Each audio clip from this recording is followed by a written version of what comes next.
Lalita Mahatripur Sundari Mandapam for plenary session 4, which is being chaired by Professor Ramchandra Bhatta sir,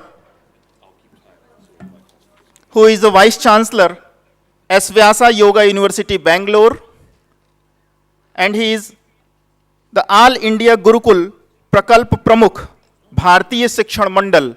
So, from the Subis family, from the Sachi University family, I welcome you, sir, as a chair of this plenary session. Professor Lee Zio Leong, he is the Dean of Graduate School of Integrative Medicine, Sun Moon University, Seoul, and President of Korean Society for Indian Studies, and more importantly, he is mentor of our university. So, I welcome you, sir, Professor Lee Zio Leong. Professor Dilip Kumar Mohanta, sir, one of the speaker of this particular session. He is the former Vice Chancellor, Kalyani University, Kolkata. I welcome you, sir, in this plenary session. Professor Caleb Simmons, he is the Assistant Professor of Religious Studies, University of Arizona. He is here as a speaker in this plenary session. I welcome you, sir. Professor Ami U. Upadhyay, she is the Vice Chancellor, Dr. Baba Saheb Open University, Ahmedabad, and Professor of English. I welcome you, madam.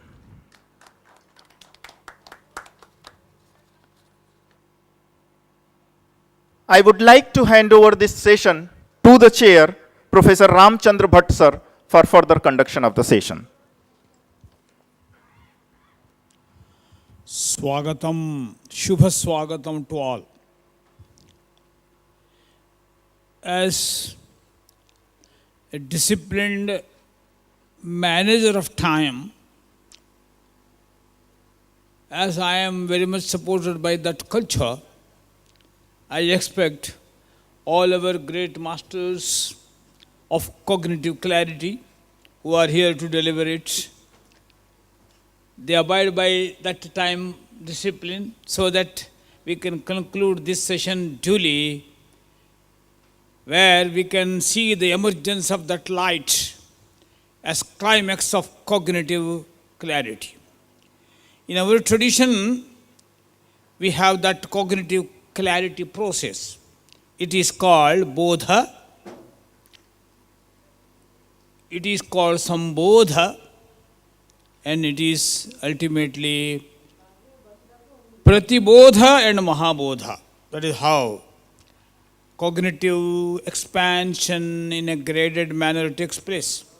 Jnana vikasasya sopanarohana kramena antima ghatte jnana prakashaha udbhavet bodhataha mahabodhataha sambodhataha ultimately pratibodhataha, according to Kenopanishad.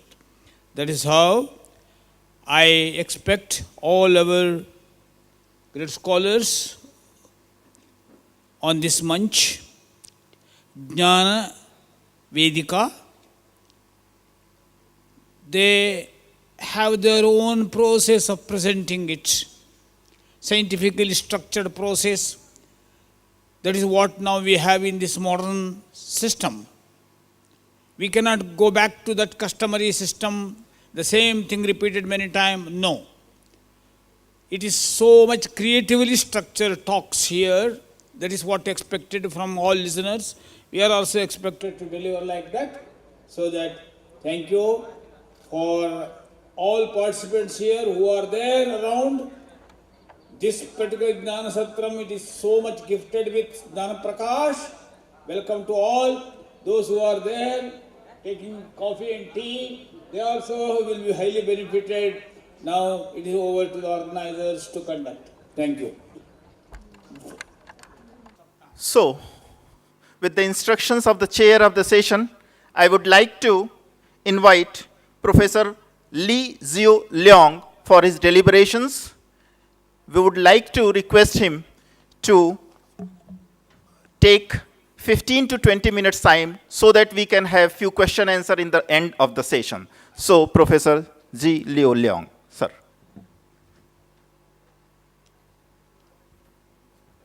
Good morning.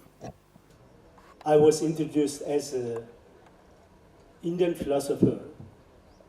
Of course, I studied Indian philosophy since my 20s in Korea, and I finished my MPhil from Madras University, Radhakrishnan Institute for Advanced Studies in Philosophy, and moved to Delhi University.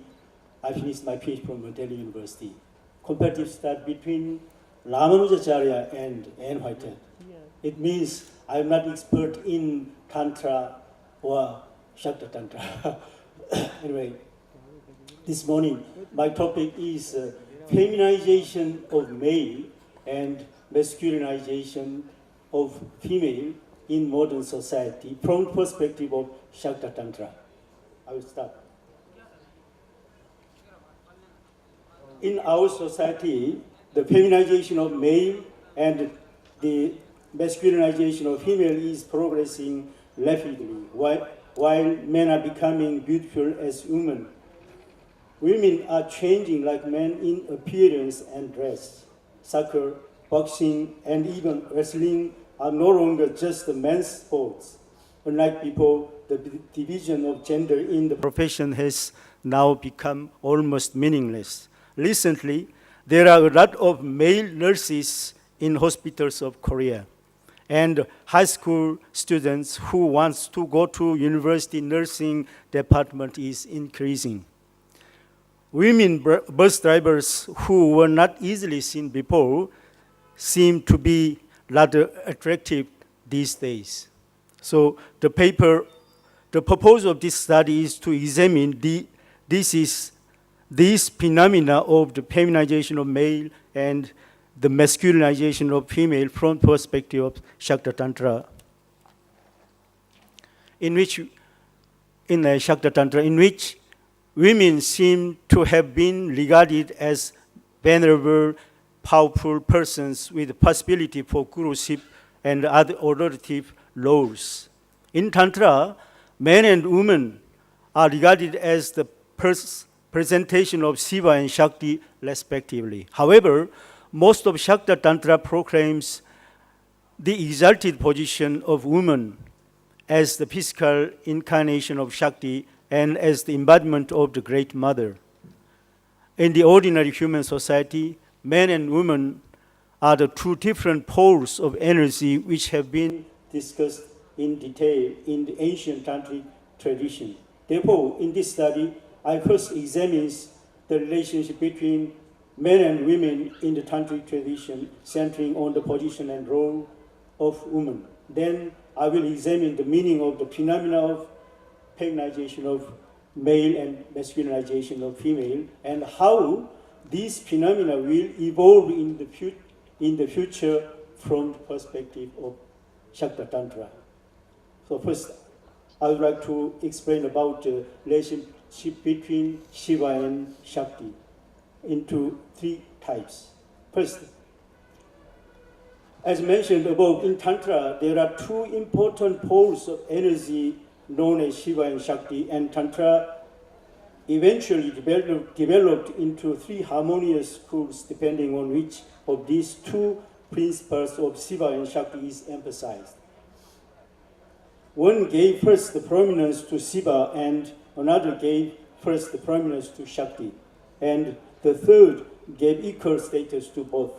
Here we will first examine the status and the role of woman in the first position, which gives a superiority to Shiva. The most straightforward scene of the Saiva Tantra doctrine of the relationship between Shiva and Parvati can be seen in the pictures of the two in the position of guru and disciple. Shiva is seated in lotus posture, and Parvati is seated on the lower platform. Shiva is instructing her the secret of Tantra. Okay, I will skip some part of this by paper. In fact, the Tantra texts are in fact the dialogues between Shiva and his wife Parvati, dialogues in which Parvati asks questions on spiritual matters and Shiva gives divine answers. And second, it is my main point. Ardhanarishwara, the Lord who is half female, is a second stage.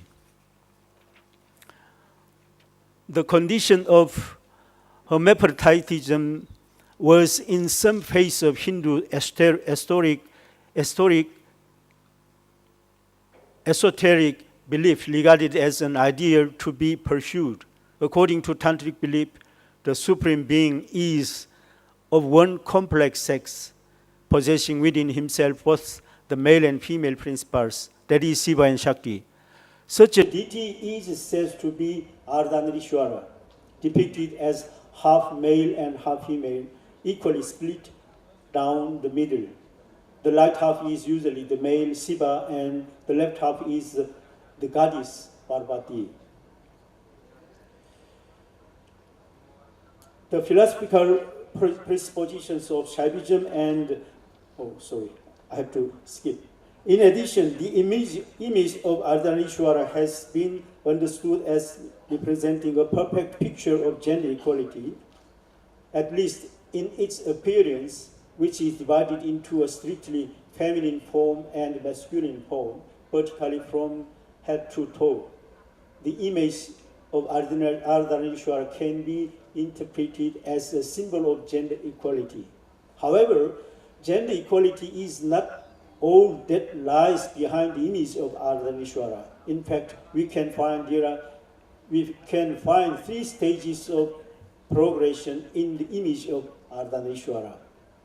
Not only there are other Ardhanarishwara images that are symmetrical, but also there are images with the emphasis on the left Shiva as well as images with the emphasis on right Shakti.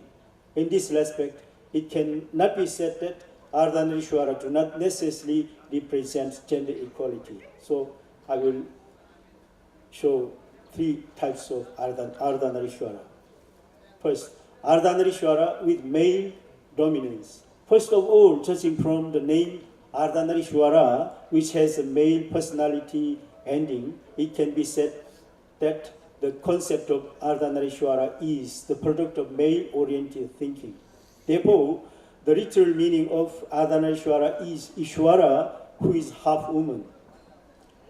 In the name of Ardhanarishwara, not Ardhanarishwari. The expression half woman is only a modifier of Ishwara expressed as masculine. The ideal balance between male and female is iconographically incomplete in most images of Ardhanarishwara. In most cases, a special superiority is expressed on the male side of the image. For example, in Ardhanarishwara image, which with 3 arms, Shiva has 2 arms, whereas Shakti is depicted as a deity with 1 arm. This indicates that Shakti has only a single mundane arm, whereas Shiva has 2 powerful and super-mundane arms. It can be understood in a similar vein that in Hindu iconography, the bull rather than the lion is depicted as the vehicle of Ardhanarishwara. Second, Ardhanarishwara presenting the balance between male and female. Rarely, in some images of Ardhanarishwara, male and female are depicted exactly symmetrically. The 2 halves of the image are divided equally from the navel to the crown of the head, beginning with the top of the head. Okay, I have to skip this part also. And third, Ardhanarishwara with female dominance. As mentioned above, it is common for Ardhanarishwara images to form a balance and symmetry on both sides of the center line between left and right. However, there are Ardhanarishwara images with 3 benders in body, in the hips, shoulders, and head. Hence, the term Tribhanga, meaning 3 benders, is used to describe this kind of posture. These images are relatively later and can be understood as reflecting female superiority, because Tribhanga is the typical posture of female deities. Hence, this stance is depicted on the female half as normative. In the Tribhanga posture, the three parts of the body were bended in zigzag form to emphasize the buttocks and breasts, the symbols of femininity. Just as in Ardhanarishwara with 3 arms mentioned above, 2 arms are given to Shiva to emphasize his power. In later Ardhanarishwara with 3 bands is to express the superiority of Shakti. In fact, the curve of the waist is clearly contrasted on both sides. The right side of Shiva is as flat as before, while the left side of Shakti is expressed more tightly than before. Chapter 3, it is my conclusion. The goddess Tara circling Shiva. One of the most dramatic Hindu images of Tara's gentler aspect is found at Tarapit temple in Bengal, where she is shown circling Shiva, whom she holds on her lap. This image of Tara depicts her nursing Shiva and thus emphasizes her maternal, protective, and nursing aspect. In Shaktatantra, the goddess Tara is the second of 10 Mahavidyas, or great wisdom goddesses, and is a form of Shakti, the tantric manifestation of goddess. Thus the Shaktatantra understanding of the relationship between Shiva and Shakti shows the exact opposite of that of the Shiva Saiva Tantra. Both the Shakta and the Saivas of the Tantra school of thought believe in the divine unity of Shakti with Shiva as the ultimate truth. However, the Saivas regarded Shiva as ultimate reality, while the Shaktas consider Shakti to be the source of all creation, male and female. And also, I omit some part. Yeah, now, chapter 3, it is my conclusion. Men who mature with feminine nourishment, it is going on these days and in the future also. It is my opinion. So far, we have examined the status and roles of men and women in right of relationship between Shiva and Shakti in Tantra tradition. As mentioned above, in the Tantra scriptures, some present Shiva as the guru with the Shakti as the Shishya receiving the teachings, while the Shaktatantra reversed the position of present Shakti as circling Shiva on her lap. Ardhanarishwara, who was regarded as an ideal to be pursued in some phases of Tantra tradition, seems to give equal status to both. The 3 perspectives mentioned above seem to be the relationship between Shiva and Shakti at different levels of evolution and awakening. At one point, Shakti is the Shishya and Shiva is the Guru. That is, woman is the disciple and man is master. But the opposite is also possible. And yet, another level of evolution. Shakti is supreme and Shiva is subservient. All 3 of these perspectives reflect the religious and philosophical interpretation of the stages of awakening of the inherent Shakti in a person or a society. In the mundane world, all men and women reflect the duality of masculinity and femininity which exists in the absolute. Every man and every woman contains within himself or herself both male and female principles. A man is man only because of the excess in him of the principle of masculinity, and a woman is a woman because of the predominance of the principle of femininity in herself. It is believed that this maleness and femaleness generally remain in conflict within the individual because of his or her own karma. When the duality of masculinity and femininity in one person is overcome, he or she can be perfect man and woman. And the three views mentioned above express each step over which the duality is overcome. The permanent resolution of the conflict can only be attained within the individual's own being, since he or she is a microcosm of the whole universe. From the perspective of Tantric tradition in general, the feminization of man and the masculinization of woman has positive aspects rather than negative ones. This is because such phenomena can be understood as a transitional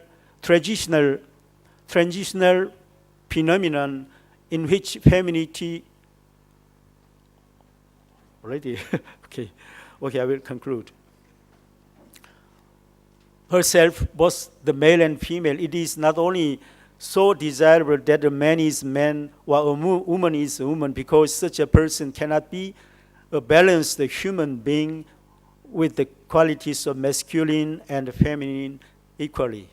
A human being can be said to be perfect, an ideal, when resembling God's image. In other words, Ardhanarishwara is an expression of a way of thinking that a human being with both masculine and feminine qualities equally is ideal and perfect. Okay, I will read my conclusion. Indeed, today's society, we already find woman-driven aspects that stand out in every area of politics, economy, and society. This can be understood in the same context that Ardhanarishwara images is transformed into Tribhanga, reflecting female superiority in the later period. In other words, just as male-oriented Ardhanarishwara shift to female-oriented Ardhanarishwari, our society also shift as a center of gravity from male to female.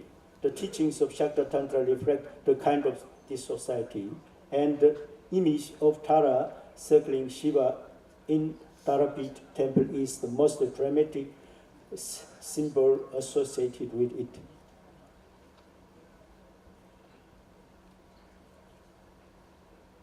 Okay, just 2 minutes. Okay, 2 minutes. How then can the male and female in a person break out of their own gender identities and become one, as his or her masculine and feminine qualities become stronger and finally reach their culmination? Male and female in him or her break out his or her gender identities, and the two become one. When male and female in a person become zero, there is non-duality. The feminization of man accompanied by weakening of masculinity, or the masculinization of women accompanied by weakening of femininity, is far from the sublimation of gender identity mentioned here. It is not a sublimation of gender identity, but a confusion of a gender identity. Only a woman who does not weaken her strong femininity while possessing strong masculinity, or a man who does not weaken his strong masculinity while possessing strong femininity, will be able to become an ideal person by sublimation his or her own gender identity. From the viewpoint of Shaktas, who believes the divine feminine as the ultimate reality, the ideal human being who totally eradicated the gender identity is more like a woman who united the masculinity, not a man who integrated the femininity. Thank you. Thank you. Thank you, sir. Now, without wasting any time, I would like to call Professor Caleb Simmons, who is working as Assistant Professor of Religious Studies, University of Arizona. Sir. First of all, I'd like to start by thanking VC Shastri for the invitation. It's quite an honor to come here and be part of this conference. Then also to Professor Devendra Singh for arranging everything and acting as a secretary. I also noticed that this session is funded by the Indian Council for Cultural Relations, so a great deal of thanks to them also. And then especially to the faculty, staff, and students here at Sanchi University. It's a great deal of work that you've all done, and we really appreciate it. And of course to my co-panelist and our chair, Professor Bhatt. So with that, I'll begin. So mantras are one of the most interesting and debated elements of the tantric tradition. These often enigmatic phrases have piqued the interest of practitioners and scholars alike as we seek to understand their relationship to language and ritual. The interest in mantras, language, and meaning is not only of contemporary interest, but has engaged the minds of many great Indian philosophers from various schools of thought.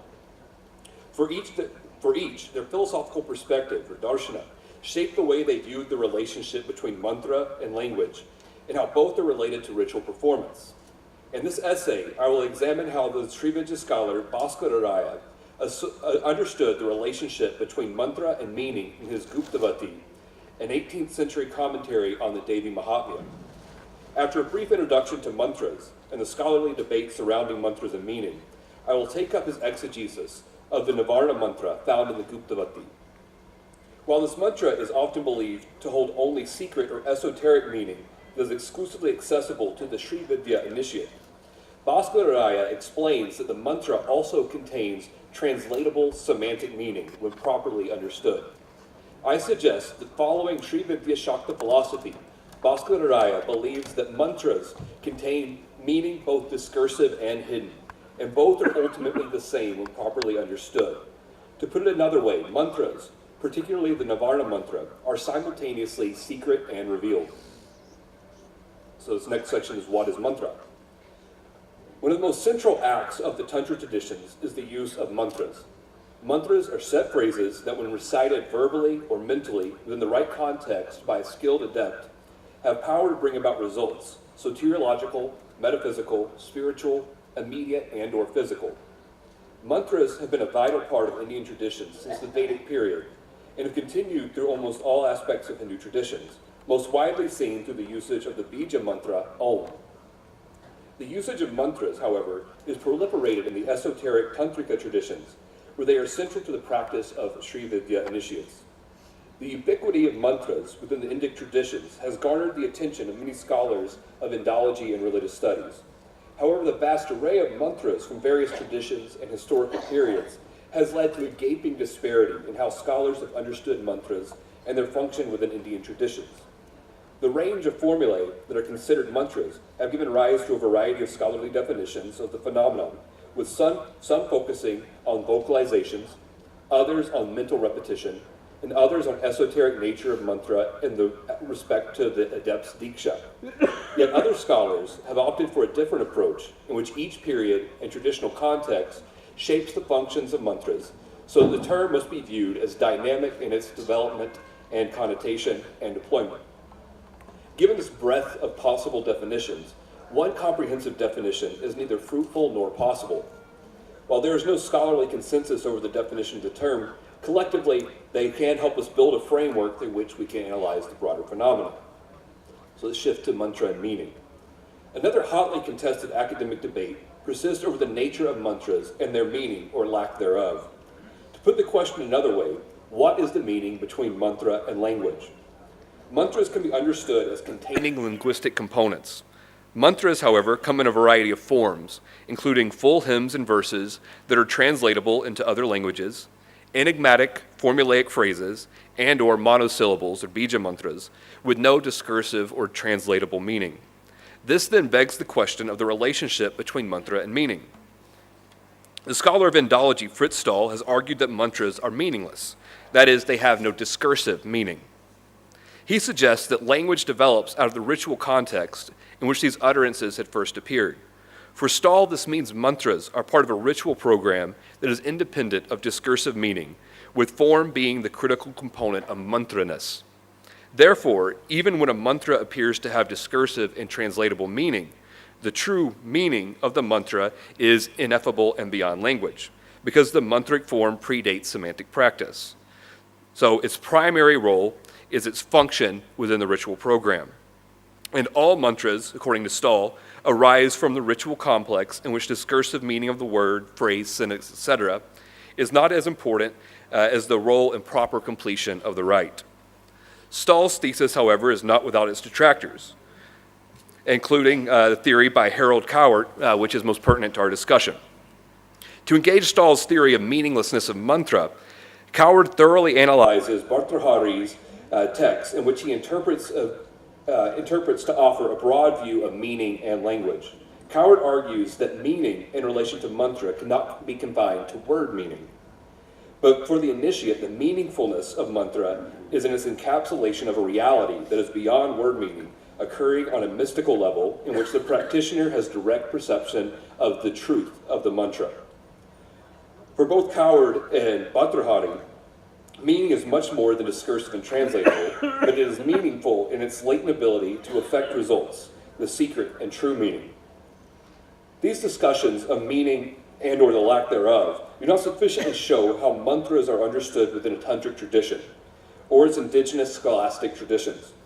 In order to understand more fully the role of mantras within the tantric tradition, let us now turn to Bhaskara and his Guptavati, an 18th century commentary on the Durga Saptashati, or the Devi Mahatmya. Bhaskara, as we all well know, was initiated into the Srividya tradition, in which esoteric tantric Shakta rituals are an integral part of the practice. The practices of Srividya have a great influence on his writing and commentaries, including his commentary on the Devi Mahatmyam called the Guptavati. Within the Srividya tradition, the esoteric experience of comprehending the cosmos as the goddess through abstract understanding is the pinnacle of practice. Initiates of Srividya employ three primary tools in order to perceive this reality: images and worship of Tripura Sundari, the Sri Chakra Yantra, and the use of mantras. Of the various representations of the goddess within the tradition, each is individual, yet encapsulates the power of the whole, through which the practitioner can entertain the divine. Of these, mantras are extremely important for the commentarial tradition because of their affinity to language. However, they are only stood by the disciple through the teachings and exegesis of the acharya or guru. Therefore, in an effort to make the process more efficacious, Bhaskara, like many commentators on the text, spent a great deal of time and effort discussing the words that are contained within the mantras and text. In his introduction to the Guptavati, Bhaskara goes to great pains to emphasize the power of the entire Devi Mahatmyam as mantra. The majority of his comments on the verses of the Devi Mahatmyam contain the proper division of the overall text, in which the power lies in the ability to look beyond the narrative of the text, but to harness the power that is latent within it as a mantra. As a narrative, the Devi Mahatmyam is divided into 579 verses, but the common name for the text, the Durga Saptashati, the 700 verses to Durga, evokes the esoteric ritual context that is important for the tantric initiate. In this ritual context, the text is viewed as a collection of 700 smaller but powerful mantras that combine into one very long and very powerful mantra. Additionally, in his introduction to the Guptavati, he offers different arrangements of the text for recitation and more efficacious recitation at that. The bulk of his introduction to the Guptavati, however, Bhaskara explicates another mantra under consideration, the Nivarana mantra, in which he argues has the same power as reciting the entire Devi Mahatmyam and is central to the practice of the Srividya path. The Nivarana mantra has been discussed by several scholars of Tantric and Shakta traditions who seem to agree with popular consensus that the mantra has no discursive meaning, but only is meaningful to the Tantric adept. Thomas Coburn represents this perspective in his discussion of the Nivarana mantra, in which he states, quote, "Like many tantric mantras, it does not mean anything in the conventional semantic sense," end quote. In the Guptavati, however, Bhaskara provides a remarkable explanation of the mantra, including a tedious discussion of semantics, ritual value of sounds and syllables, and etymology that elucidates our understanding of the relationship between mantra and meaning, in which the secret and semantic are coterminous. The Nivarna mantra, Aim Hrim Klim Chamundiye Viche, like many other esoteric mantras, is believed by many Shaktas to have the power to gain liberation that cannot be attained through the senses. Therefore, its literal and translatable meaning is not central to the understanding of power. Because of the power of the phrase, however, Bhaskara painstakingly elucidates the meaning of the mantra for his reader. Like other commentators, he begins in a rather esoteric vein by dividing the mantra beyond the typical word dissection or the padacheta, and offers an esoteric breakdown of the full mantra in which each syllable contains secret meaning. The author connects these sounds to the Upanishadic tradition, tying each syllable to a word or phrase contained in the 22nd and 23rd verses of the Devi Upanishad. Bhaskara, however, is not content simply offering an esoteric explanation of the syllables that comprise the mantra, so he continues by explaining the mantra within the context of normative semantics. To explain how the esoteric meaning is also accessible through normative language, Bhaskara analyzes the mantra word by word, beginning with Chamundaye. He explains the power of the mantra is particularly associated with the recitation of the name Chamunda. Because of the supreme soteriological power of the name, Bhaskara attempts to explain the correct etymology of the name within the context of the Nivarna mantra. Curiously, Bhaskara explains the etymology of the name Chamunda in his introduction to the Guptavati, rather than in the interlinear commentary in the Durga Saptashati, in the third episode where the text offers its own etymology of the name. Nonetheless, he does begin by quoting the etymology that is provided in the Devi Mahatmya. There he cites chapter 7 of the text, in which Kali battles Chanda and Munda and subsequently receives the name Chamunda in verse 25. And here's a quote from that verse. Because you have grasped Chanda and Munda and brought them to me, you will be called the goddess Chamunda. The text of the Devi Mahatmya implies that the name of the goddess is derived from a combination of the names Chanda and Munda, or that Chamunda means she who has slain Chanda and Munda. After quoting the text, Bhaskara very innovatively explains that the name is not derived from the combination of Chanda and Munda, as the text erroneously seems to suggest, would ultimately result in an improper metonymical compound, Bahuvrihi. Instead, Bhaskara proffers another etymological possibility, that the name is a combination of Chamun and Lati, so that Chamunda is literally she who eats the armies. A clear reference to the Kali narrative in the Devi Mahatmya scene, in which Kali, as Chamunda, drinks the blood of the blood army of the demon Raktavija. In order to explain the shift from La to Da, so from Chamun La to Chamunda, Bhaskara expounds that La and Da syllables have the same mantric power and therefore are interchangeable in mantric formulae.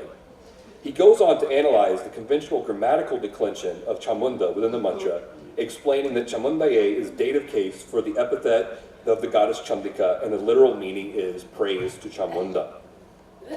He proceeds in his comments on the mantra by elaborating on the first three syllables, Aim, Hrim, Klim, which are common individual mantric monosyllables, or bija mantras, for which he simultaneously provides metaphysical and discursive meaning through a rich philosophical discussion.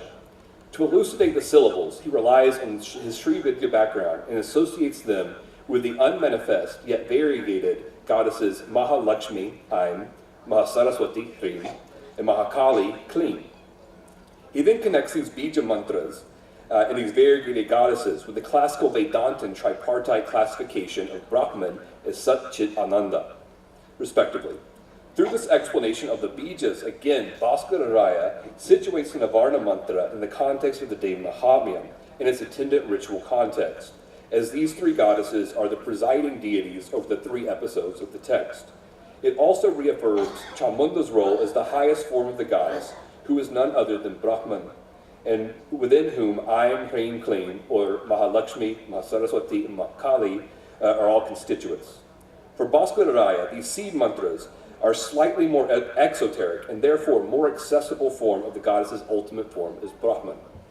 This again highlights Bhaskara Raya's Srividya tantric perspective as he connects these three variegated goddesses and their corresponding bija mantras as entrees from the world of sound and senses to the most esoteric and secret reality of the goddess, part of the process of the gradual internalization of the Srividya practice.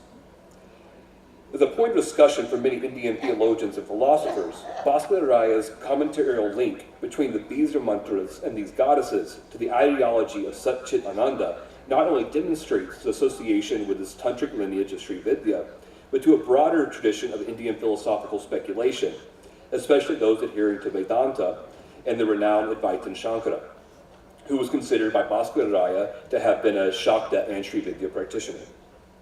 Oh, all right. Wasn't good at keeping my own time.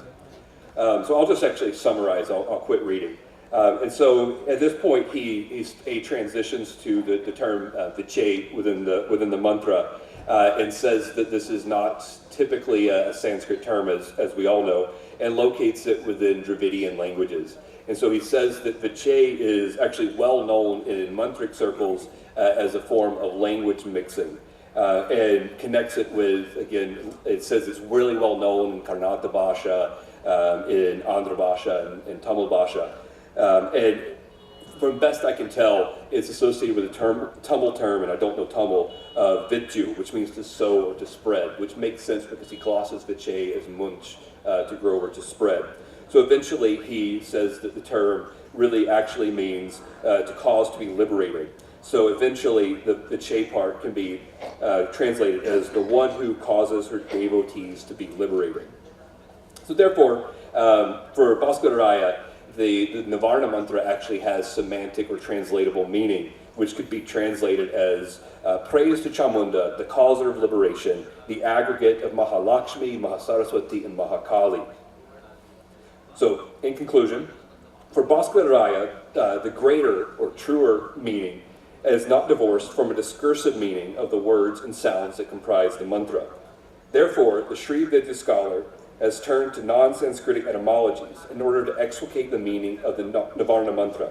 In doing so, he has managed to bridge the gap between the ends of the meaningfulness spectrum, the ultimate unmanifested, hidden, or true reality of mantra, and its sensory manifestation that is written or uttered.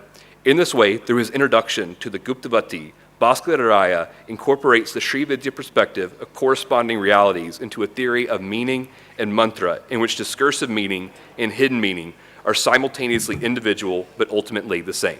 Thank you. To make this session more lively, it is very well jnana focused, so that such creative queries we expect from you. So we requested all our speakers to stick to that time frame. More and more it must be interaction type. Jijnasa, prashnika pravritti. So over to. Thank you, sir. Now I would like to invite Professor Ami Upadhyay Madam. She is the Vice Chancellor of Dr. Baba Saheb Ambedkar Open University, Ahmedabad, and a Professor of English. Professor Upadhyay Madam.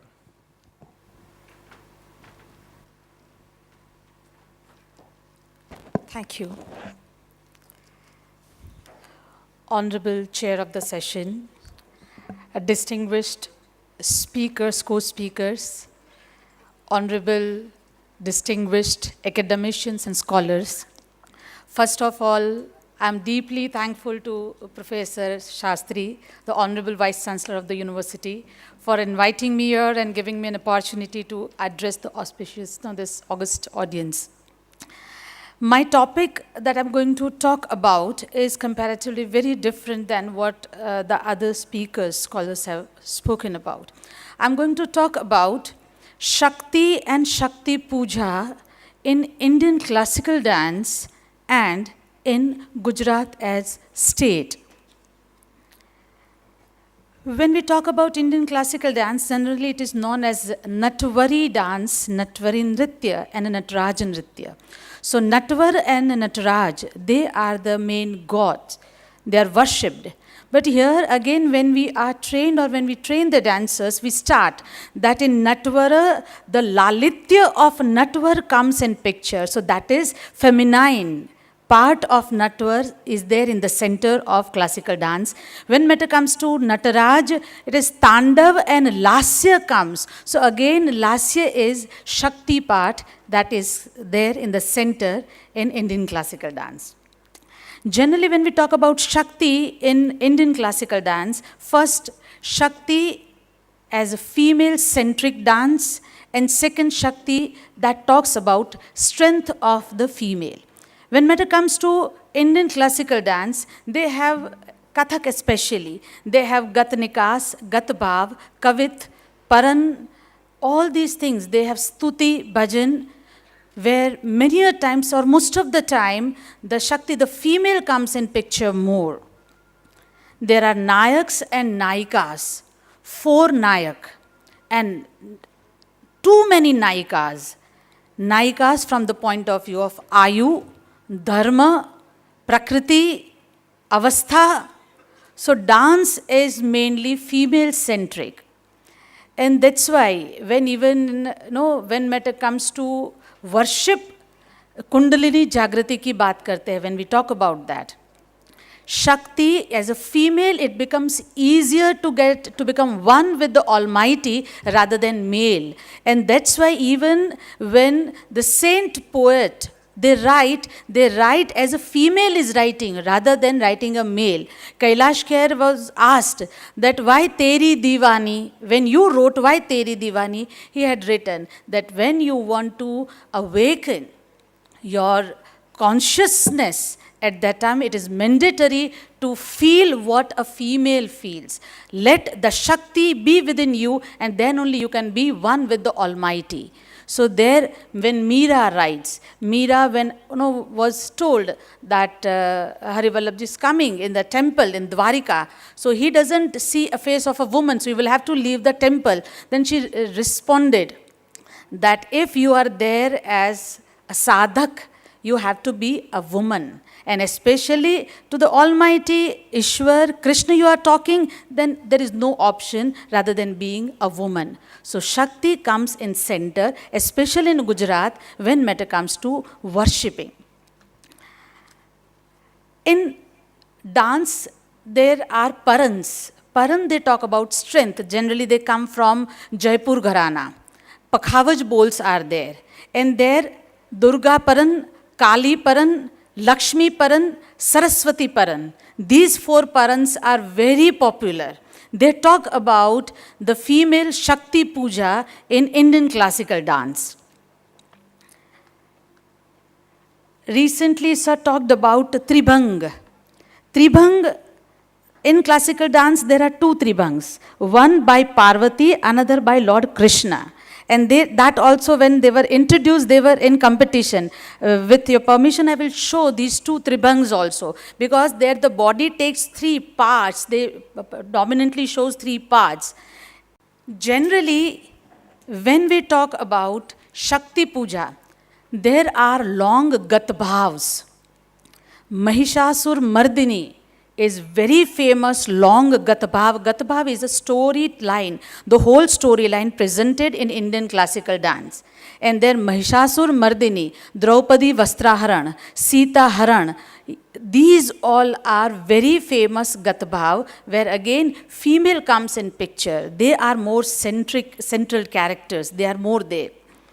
Yes, when we say Vamamarga and Kala Chakra, Vamamarga is again Shakti Puja, where female, the better half is kept on the left hand side. In Indian classical dance, again it is a very strong rule that whenever Ram, Sita, Radha, Krishna, any Vishnu, Lakshmi, they are shown, the wife has to be on that side only. They have to. That's why whenever an Indian classical dancer is trained, they are not simply taught Bharatanatyam Shastra or Abhinay Darshan or Sangit Ratnakar. They are also taught about Shaktatantra also. Because when they are performing certain characters, that should get reflected in their performance also. So that always comes. even when we talk about Sharda Manima, Ramakrishna Paramhans, in Gondal in Gujarat we have Nathabai. And he again, Shakti Puja, very famous there. In Bhavnagar we have Himmat Bhai, very strong. And I think, but when matter comes to in Gujarat Shakti Puja, Madhyapan and Masahar, these two things comparatively are not that highly accepted in Gujarat. So when they talk about Shakti Puja, these two things in Gujarat they avoid, or rather than that publicly they don't accept this. Sacrifice, Bali in Gujarat, again, as a part of Shakti Puja in Gujarat, it is not accepted there. In Gujarat, generally, we have Pavagad, Ambaji, Chotila, and their particular musical instruments are also there. In Gujarat, we have Dakla. So that is very strongly associated with Shakti Puja. When in Gujarat, Shakti Puja for 9 days, Navratri is performed. The women there, they take an earthen pot on their head with holes in that. And in that, that lamp would be there, burning lamp. Again, that is a very strong symbol that the women are carrying the responsibility of the earth, that the earthen pot symbolizes the earth. So they are capable enough to take every responsibility. Second, the earthen pot is the symbol of the body, जो मिट्टी का बना होता है. The light comes from within, so that is the responsibility of an individual to find light within and to make space to let it come out. Then earthen pot is symbol of Shiva, and the lamp within is symbol of Shakti. So Shakti is the creator and the Shiva is the facilitator there. So these are the interpretations of especially Shakti Puja in Gujarat. Indian culture otherwise also very female-centric, because here also we have Radhe, Krishna, Sita, Ram. Female generally comes first. Even when we talk about the country, we call it mother country. The rivers are named after female more. So generally the culture is more female-centric culture we have.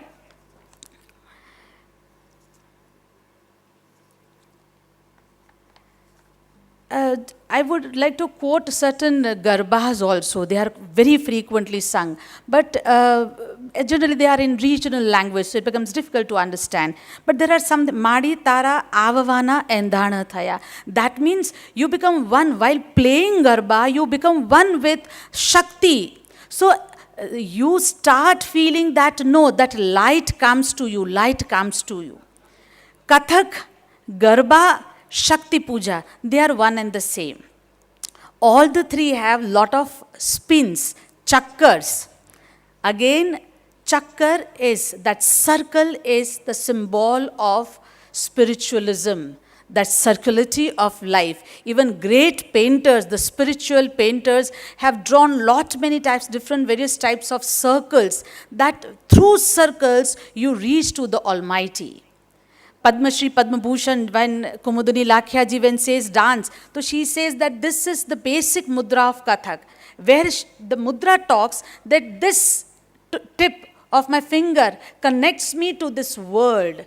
This connects me to Shakti within me, and that Shakti within me connects itself to the Shiv above. So here again Kathak is also interpreted as Shakti Puja. Garbha is a symbol of Garbha. The word Garbha, from that, अपभ्रंश होके ये गर्भा बना है.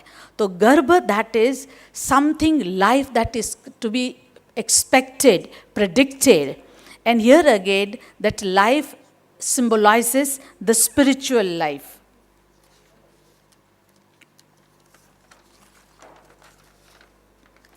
Here when I was having a glance over the sculpture there, in Gujarat also we have polo forest sculptures, Modhera Sun Temple sculptures, and everywhere this Shakti, the one described by you, that Shiva and Shakti have three relationships.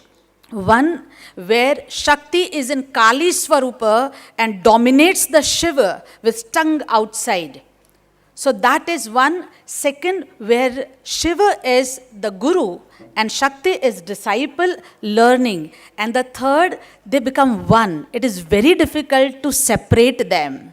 So it is more like Shivoham, Shivoham. They become one. And there the spiritual journey starts of an individual. So Everything in Indian classical dance we find in Gujarat also, sculpture also. In Surendranagar caves, Gondal caves, Shakti Tantra, Shakti Puja, sculptures are also very famous there.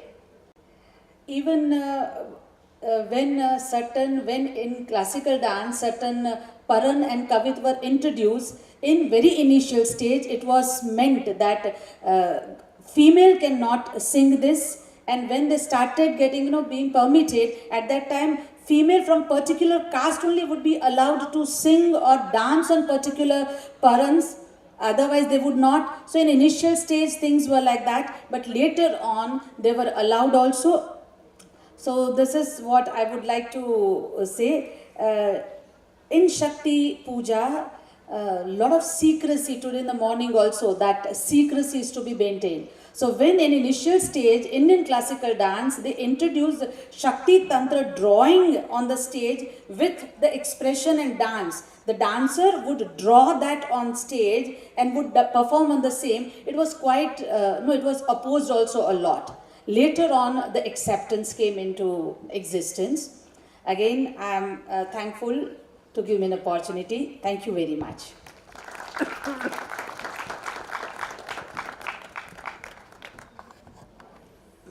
Thank you, madam. Now, I would like to invite Professor Dilip Kumar Mohanta, sir, who is former Vice Chancellor of Kalyani University, Kolkata, for his deliberations. Professor Mohanta, sir. I'd like to express my gratitude to Professor Shastri, Honorable Vice Chancellor of this university, and his team for inviting me to be here today. I consider Professor Shastri is very powerful. He has all the power, the power of love and affection. We are here. I know the time is running short. We all are waiting for physical lunch. Anyway, mine is a very informative presentation based on a research work in Bangla, Bengali by Professor Upendra Kumar Das, Shastro Mulak Shakti Sadhana. I mainly based on the second volume, chapter 1. And that's why he said it is Pancha Tattva. I translated 5 principles of Tantra Sadhana. The Tantras advocate the worshipping of Shakti through the worship of the great Mother Goddess. Sri Ramakrishna, as we all know, practiced Tantra with the guidance of a woman preceptor named Bhairavi. There is no preference in terms of caste, class, and gender in Tantra Sadhana in Bengal. The Tantras believe in spiritual uplift through body under strict esoteric discipline. It does not believe in achieving spiritual uplift by renouncing the world. Both bhukti and mukti are the goal of the spiritual discipline or sadhana. This sadhana cannot be performed without using 5 principles known as Pancha Makara, such as Madhya, Mangsha, Matsya, Mudra, and Maithuna. Grossly, it means wine, meat, fish, and cooked dish of the mixture of rice with few spices and the union of the couple. But Professor Das has enumerated different meanings. Another is called Anukalpa, another is, he says, Shuksha. That is, I call subtler meaning. So roughly we can put it like this: Thula, Anukalpa, and Dippa. A gross, substitute or subtle, and the subtler. The proper significance of 5 principles seems to have been intentionally perverted by a few vicious people from a desire to give sanctimonious air to their perverted appetites. So common people's understanding of Tantra is not very nice, rather contrary to the exact meaning. Tantra does not permit any immoral practice. On the contrary, it is said that he who follows tantric ritual without comprehending the philosophy behind it cannot obtain liberation, and he is polluted with sin. The spiritual discipline through these 5 principles is directed to gain control over the material desires. The practice of the 5 principles in esoteric sense leads to the sadhaka to a state of detachment and inner purification. One who does not know the inner subtle and subtler meanings of 5 principles of Tantra is such a person who drinks liquor, eats meat and fish, and indulges in physical sex not for true worship and dedication, but for his own gross enjoyment. In spite of his learning, he is condemnable. According to Mahanirvana Tantra, there is the conception of this Anukalpa. In interpretative sense of Madhya, it means milk, molasses, gouda, and the honey instead of wine and liquor.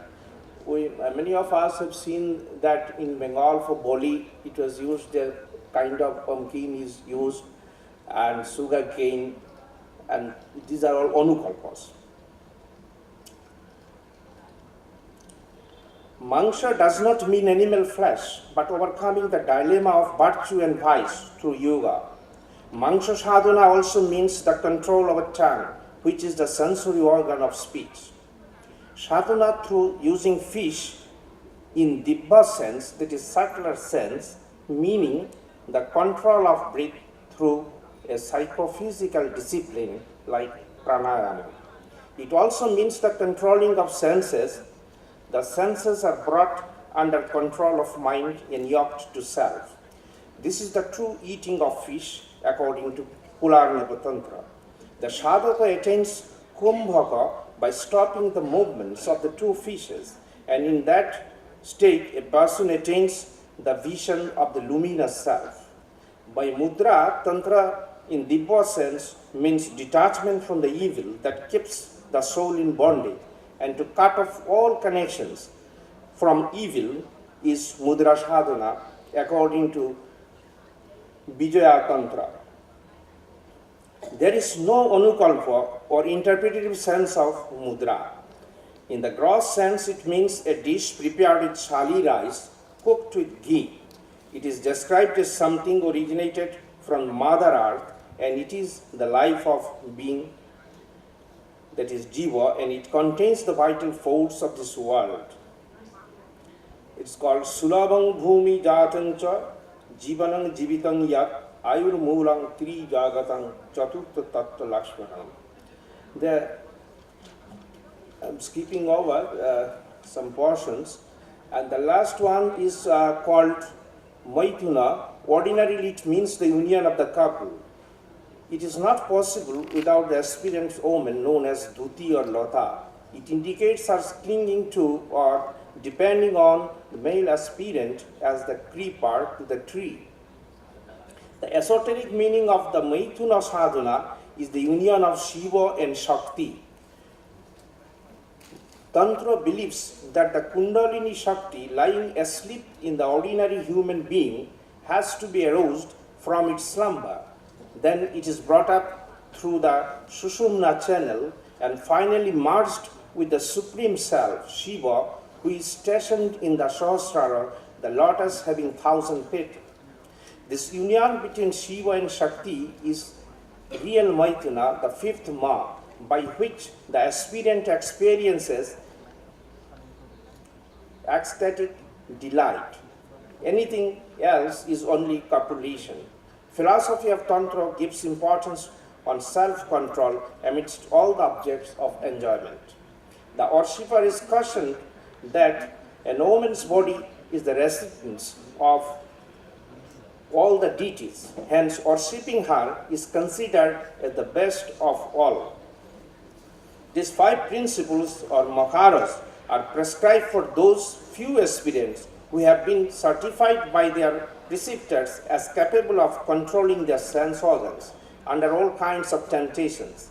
At the same time, mentally recollects the divine power, and then this apparently antinomian ritual will be changed into spiritual act.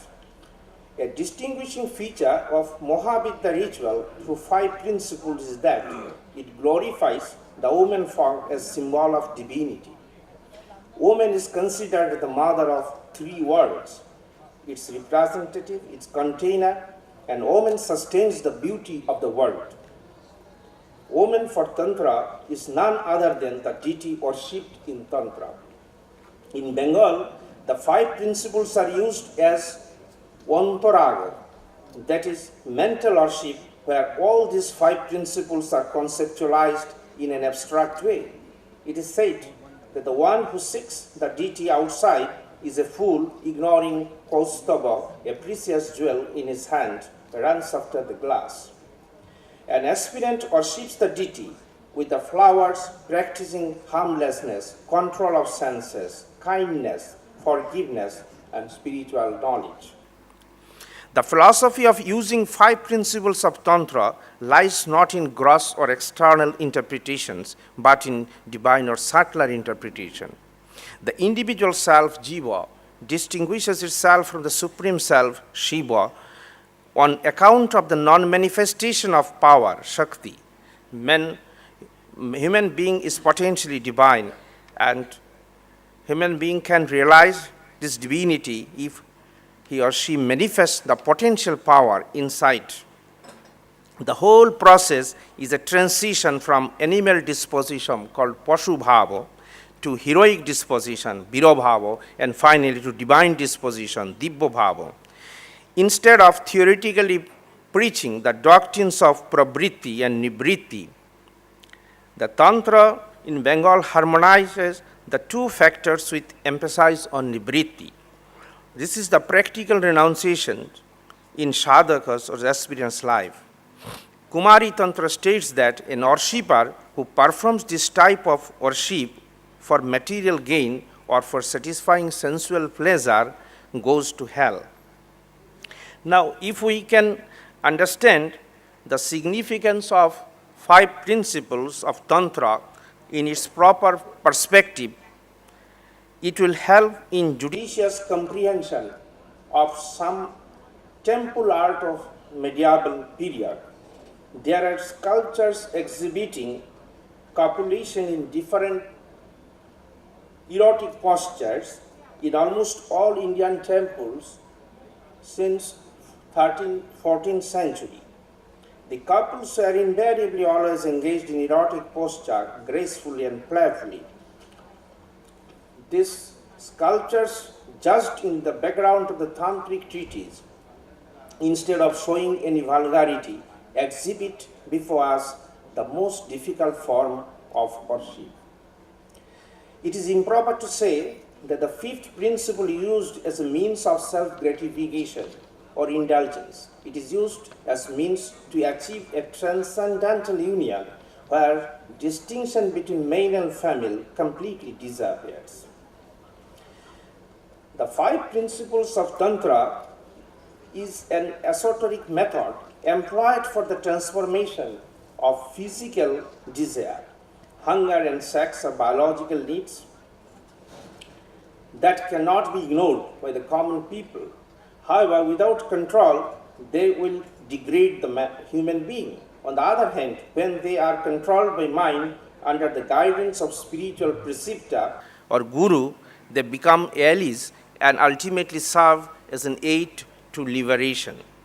The principle behind 5 makaras is that man must rise with the aid of Shakti, which is misused, will cause his fall. Human being has to work out his liberation not by negating the desires, but by turning them into a different direction so that they are submitted into higher forms. Tantra completely opposes the concept of spirituality that believes in the liberation by renouncing the world. Having a positive attitude towards the sense pleasure, Tantra believes that human body is the container and the receptor of all divine potentialities.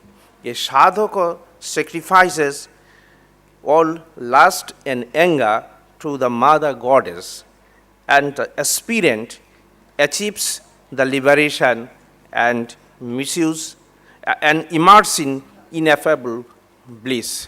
Thank you very much.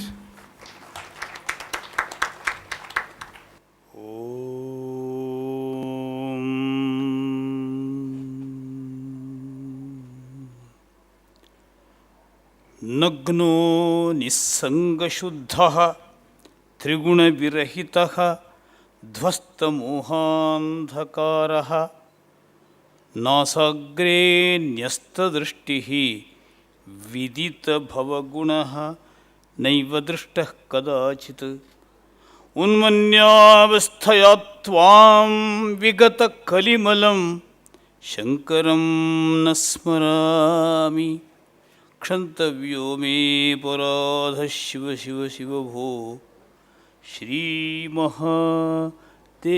Shambho. चिताभस्मालेपः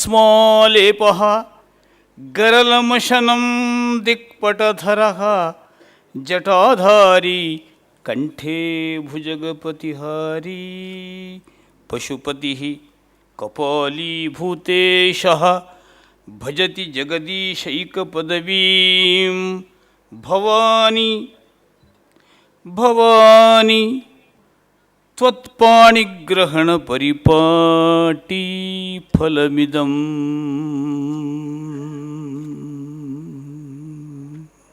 Here continuously, spontaneously, that unearthing process very much served by all our co-speakers. They have given that much justice to the topics selected, chosen or given. I am here to just share some of the thoughts in this time frame only, within that frame only. I am here to unearth our own roots, mantra roots for Tantra. That is my duty here. Kulapati ji has given that, entrusted that responsibility,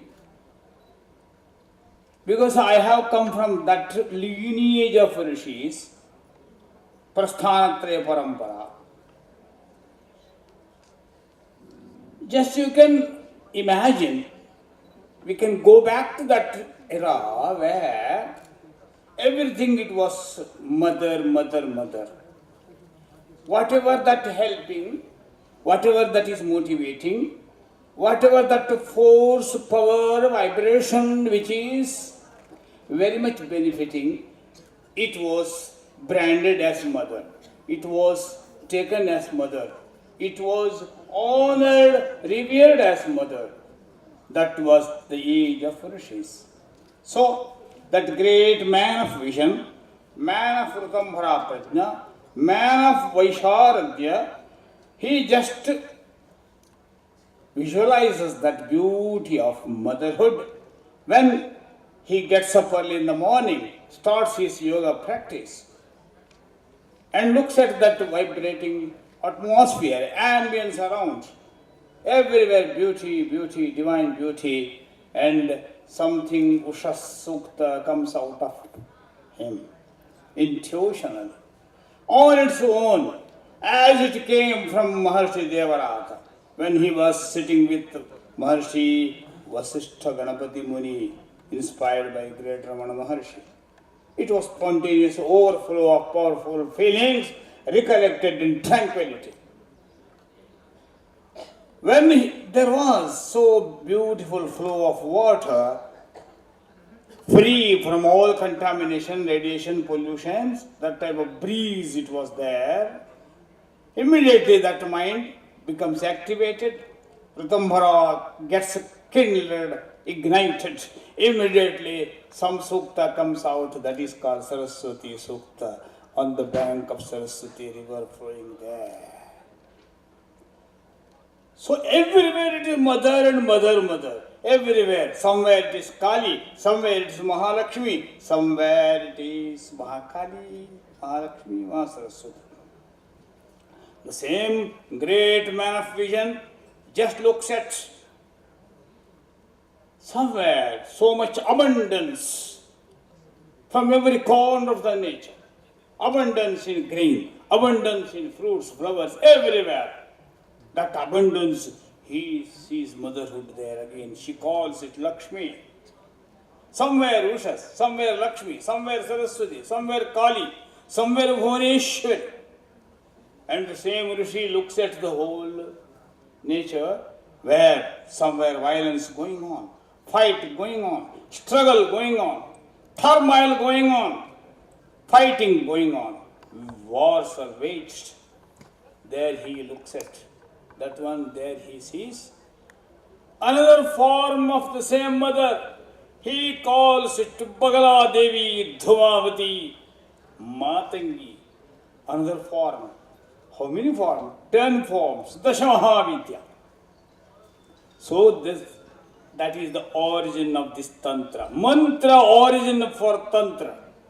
That is from the Rigveda, Sama, Atharva, Veda. And the same, that motherhood, as it is portrayed in the Vedas, it was simplified in all those sutras, where we see that Prakritivada. Brahmavada is very well structured in those hymns, Rigveda, Sama, Atharva.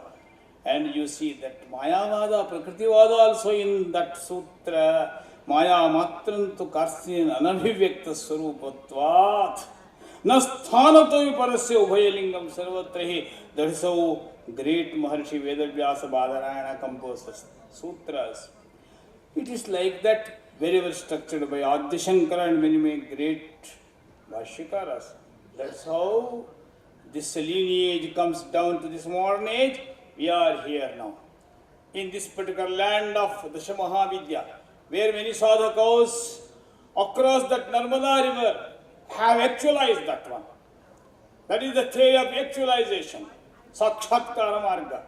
When Avishkara takes place, when there will be so much samskara emerging, naturally there will be Sakshatkara. That is what represented by our great Maharshis. So, if it is Gauri Mimaya Saridani Takshati, Ekapadi, Dvipadi Sajatushpadi, Ashtapadi Navapadi Vabhushi, Devim Vacham Ajanayanta Deva, Chatvari Vak Parimita Padani, Saraswati coming in the form of Chatvari Vak Parimita, Para Pashyanti Madhyama Vaikari. It is flowing from Uladhara to Sahasra. Here that lotus gets blossomed. That is the process of Tantra Mahavidya. Sadhakas have actualized this one. It is not only something just for academic and research. It is the real theory of actualization. Somewhere we can quote to Abraham Maslow also. We can quote so many modern scientists where they get that feeling. Somewhere Frijo Capra goes to some area, sits on the bank of some river, where he starts that feeling. Every article vibrating. That is what he says. This is called Shivatandava. That is how Frijo Capra describes this in his book called Tao of Physics. That is how mantra and tantra, yantra combined cogently. All are intertwined. That is the beauty of this nature. Prakrityam samarasyam, saumanasyam, tadevahi prakrityaha swarasyam, tadevahi antarrahasyam, antarrahasyam. Evam rahasyam jnatva vayam sadhakaha bhavema tantra vidya sadhanatah bharibhuta bhavati. Nishchena vayam tatra adhyenam adhyapanam anusandhanam kurmaha सर्वेपि तेन निश्चयेन उपकृताः भवन्ति किन्तु मातृशक्तिः निसर्गे वर्तते मातृशक्तिः प्रकृतिस्वरूपिणी अतः शङ्करः द्वैत ब्रह्म साक्षात्कारमार्गे गच्छन्नपि भवानि तत्पाणिग्रहण परिपाटी फलमिदम् इति शिवशक्त्योः समावेशं वागर्थयोः समानाधिकरण्यं सौमनस्यं सामरस्यं सर्वं घटयित्वा स्वविचारान् प्रदर्शयामास एतादृश काले एतादृश सन्दर्भे एतादृशे अस्मिन् बौद्ध तंत्र प्रचलित आर्षचंत्र संवलित विश्वविद्यालये वयं समवेताः ज्ञानसूत्रम् आनन्दकरं सर्वे च अधिकारिणः अस्माकं सर्वेषां योगक्षेमनिर्वहणम् अस्मभ्यं तथा आतिथ्यं दत्वा अस्मान् प्रेरितवन्तः आध्यक्ष्यं वहन् अस्मिन् सन्दर्भे ये च वक्तारः स्वकीयविचारान् अत्यन्तम् अधिकृतरूपेण समीक्ष्य आलोच्य परीक्ष्य उक्तवन्तः तान् अपि अभिनन्दानि संयोजकान् सप्रश्रयम् अभिनन्द्य मामकीन वचनानि वाङ्मातुः राष्ट्रमातुः भारतमातुः पदतले निवेद्य सत्रमिदं समाप्तं भवन्तः सर्वे इदानीम् उदरपूजायां निर्भराः भवेयुः विवेकानन्दः उक्तवान् येषाम् उदरं रिक्तमस्ति ये च बुभुक्षवः ते जिज्ञासवो न भवन्ति तथापि भवन्तः जिज्ञासवः भूत्वा उपविष्टाः अस्माकं प्रोत्साहका बभूवुः सर्वेभ्यः अभिनन्दनम् ओम स्वस्ति Sir, questions must be precise, to the point, sutrabaddham. Request. Lovely, thank you. Now, beginning with our dear friend who very kindly talked about semantics and language, my humble submission is, in this very fascinating journey, that as you have very deeply explored the discursive aspect of mantra, so similarly, what would be the mantric dimension of language, even ordinary language?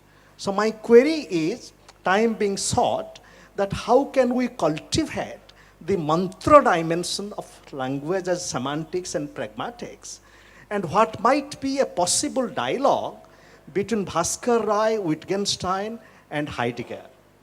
And my query to both, Professor and Madam who spoke about Trivanga is very interesting. Now, the Trivanga as a movement of dance, how does it also relate to number? For example, 2, Ardhanarishwara, and 1. So therefore, Trivanga is also an invitation for a cultivation of a new language, a new number. It is in that spirit. What can be a relationship? Sir, only questions, not comments, please. No, this is a question. It is much briefer than your presidential. Make it precise. Please. So therefore, what is the dialogue between Trivanga and trilectics? And my final query to Professor Mahanta is that both Madam and Professor Mahanta referred to the dimension of caste. And I think what is the practice of caste inclusion in Tantra in Bengal and Gujarat, for example, Swaminarayana movement. Now, Swaminarayana movement, whether it is embracing caste inclusion, and in Bengal, also there is Islam. So my query is, what is the possible dialogue between Islam and Tantra in terms of exclusion, Please, overcoming of caste boundaries? Thank you. Please, go sir, please. Yes, you can just. Well, my response will be brief because I don't really have a response. I mean, it's the interesting thing about Bhaskar Rai is that he can allow for both esoteric meaning and discursive meaning, and the ability to allow for both to be there simultaneously, I think, is an interesting avenue that you could explore with the mantric power of semantics, but I really haven't thought about it, and it sort of pushes the boundaries of my knowledge. So I'd be interested to hear your thoughts on it later. Thank you, though.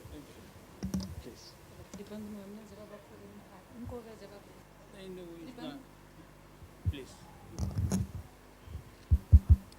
When matter comes to Tribhanga, Parvati has, there are various types of Tandava. Sahar Tandav, Tripura Tandav, Usha Tandav, Uma Tandav. So various kinds of Tandava.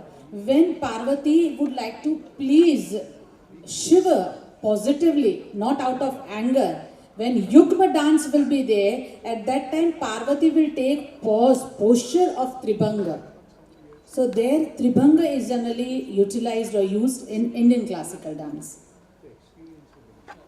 And when matter comes to Krishna, in Gata Nikasa with Murli, Krishna moves with Tribhanga posture.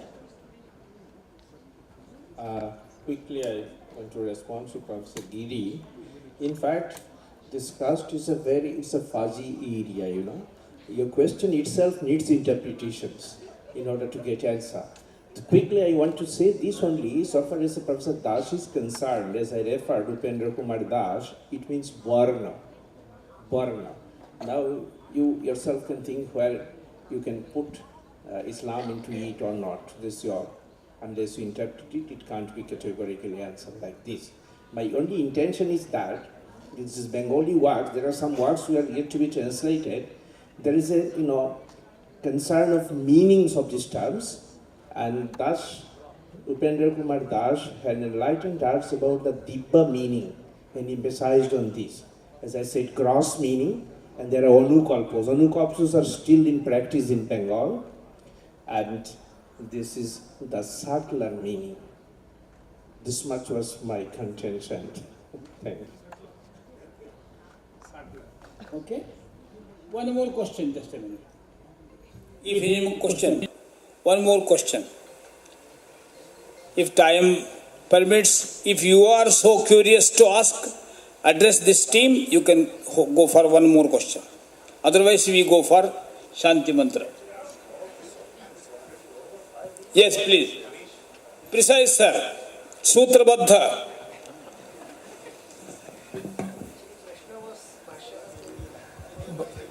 Well, एतत् प्रश्नं भवतां कृते एव संस्कृतभाषायां. Okay, thank you. So, you said the actualization and visioning of the mantras. Now, at that point, when it is Atindriya, what is the language tag that you attach? Why should you call that as Sanskritam or Chandas? Why not Hebrew? Why not Arabic? Why not X language? Very good question. Yatho vacho nivartante aprapya manasa saha. When thoughts become so deep, experience oriented, actualized, their language doesn't work. But if at all we call to brand that as language, it is Ati Bhasha. Because Bharata Muni has used this word, Bhasha, Arya Bhasha, Ati Bhasha. Ati Bhasha can help, but again we must go for, beyond that we have to go Yato Vacho Nivartante Manasasaha Aprapya.